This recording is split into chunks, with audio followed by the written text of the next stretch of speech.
Salut à tous les amis, j'espère que vous allez bien. On se retrouve aujourd'hui pour une nouvelle vidéo. On va revenir un petit peu sur les dernières infos concernant le FC Barcelone, que ça soit concernant le mercato. On va revenir sur le dossier Christensen, qui est aujourd'hui un dossier assez important sur la table d'Echo. Donc on va revenir sur ce sujet, le sujet Ronald Araujo et donc le futur de la défense centrale, puisqu'un autre défenseur central pourrait arriver l'été prochain.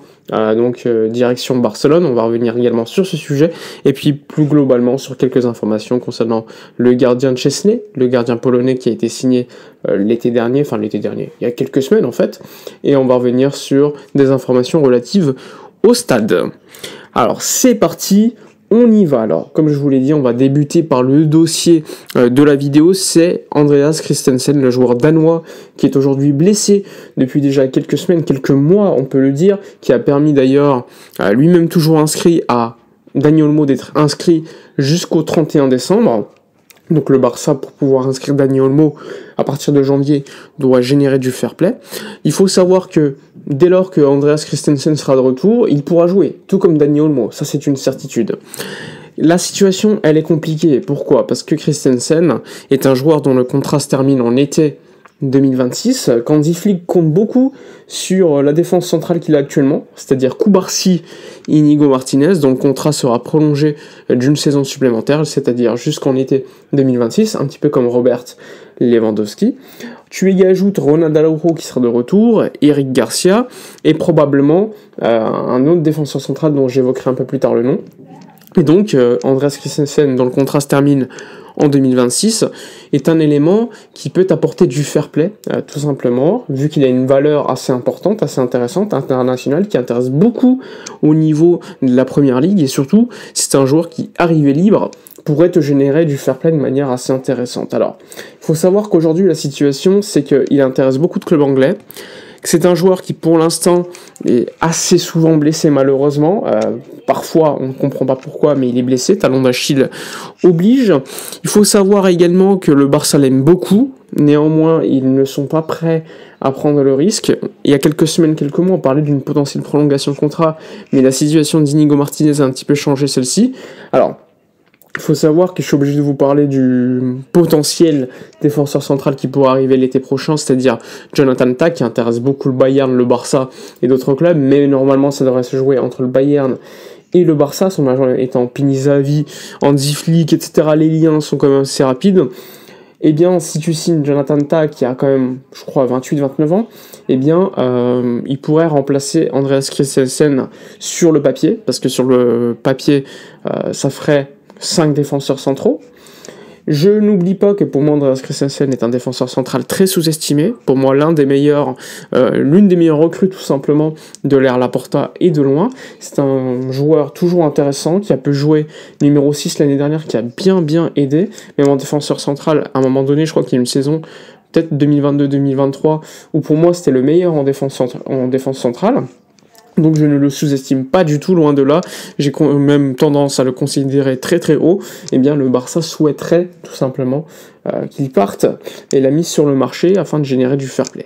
N'oubliez pas, salaire brut annuel de 12 millions d'euros, arrivée libre. Si le Barça en tire 30 millions d'euros, tu crées beaucoup de fair play qui pourrait te permettre, en plus d'inscrire une nouvelle recrue typique telle que Jonathan Tah, tu pourrais en plus avoir un peu plus d'argent, de la trésorerie, aussi pour éventuellement aider le club dans une situation économique qui est toujours aussi complexe, pas forcément délicate, mais qui est complexe.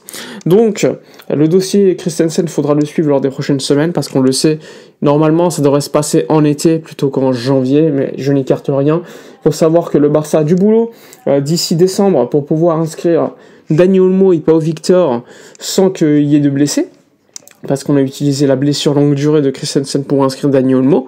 Donc ça, c'était l'utilisation de certaines règles de la Liga, ce qui est totalement toléré et autorisé. Mais bon, sur le long terme, ce n'est pas forcément le plus sain. Christensen est toujours quelqu'un de professionnel, qui se comporte très bien, et franchement, le pousser vers le départ, c'est toujours aussi, personnellement, pas une bonne chose, peut-être en termes d'image, même en termes de niveau. Perso, je considère que Christensen, même un peu plus jeune que Jonathan Tah, est même meilleur. Donc ça, c'est véritablement la situation économique qui peut jouer en ce sens. Bref, dites-moi dans les commentaires ce que vous en pensez sur ce sujet de Christensen. Donc je vous l'ai dit, Jonathan Tah pourrait signer l'été prochain, libre de tout contrat en provenance du Bayer Leverkusen. Il intéresse beaucoup le Real, mais surtout le Bayern et le Barça. Pini Zahavi a déjà discuté avec le Barça. L'été dernier, il aurait pu signer au Bayern. Finalement, Leverkusen a préféré le laisser partir libre plutôt que de le vendre à un concurrent direct. Et donc l'été prochain, il pourrait signer finalement soit au Bayern, soit au Barça, donc les deux favoris pour le signer. Il faut savoir également que le Barça commence tout d'abord à réfléchir à long terme, parce que Inigo Martinez restera certes jusqu'en été 2026, mais vu son âge, le Barça considère que Jonathan Tah pourrait être un leader au niveau de l'âge prochainement, et donc dès 2026, le Barça réfléchira à signer un autre défenseur central. Et moi, j'ai beaucoup de noms qui me plaisent beaucoup, que ce soit Van de Ven de Tottenham, mais qui coûterait très cher, ou encore Konaté, mais bon, la situation de Konaté contractuelle est intéressante, et il prolongera probablement son contrat avec Liverpool. Mais en tout cas, c'est deux défenseurs centraux que j'aime beaucoup, et que j'aimerais voir, pourquoi pas un jour, à Barcelone. Maintenant, autre situation. Alors déjà, pas de blessure pour Koundé, de retour à Barcelone. De Jong, de retour également à Barcelone après un bon match avec les Pays-Bas. Il ne jouera pas le second match puisque Ronald Koeman a considéré qu'il fallait quand même le préserver. Ensuite, ce soir, je crois qu'il y a l'Espagne qui joue.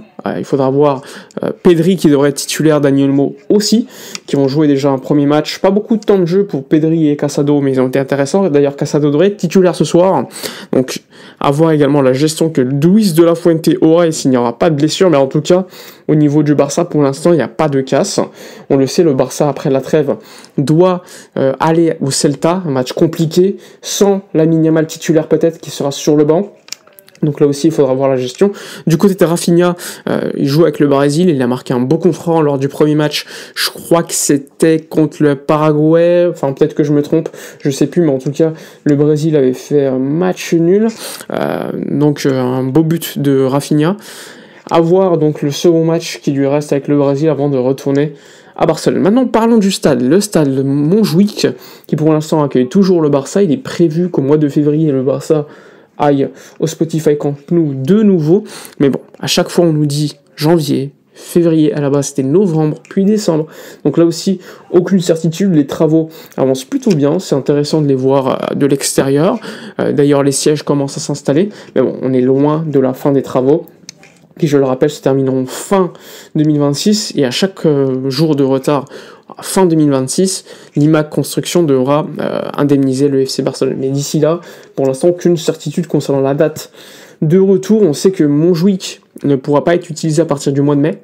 Donc le Barça devra avoir trouvé une solution et être de retour au Camp Nou avant. On sait que c'est le février qui est prévu pour l'instant, mais il n'y a aucune certitude. On ne peut pas savoir, on ne peut pas être catégorique, même le Barça le dit. Donc d'ici là, on verra. Bref, voilà pour la vidéo de la journée. N'hésitez pas à donner votre avis dans les commentaires, likez, commentez, partagez. Moi, je vous dis à la prochaine et d'ici là, comme d'habitude, portez-vous bien.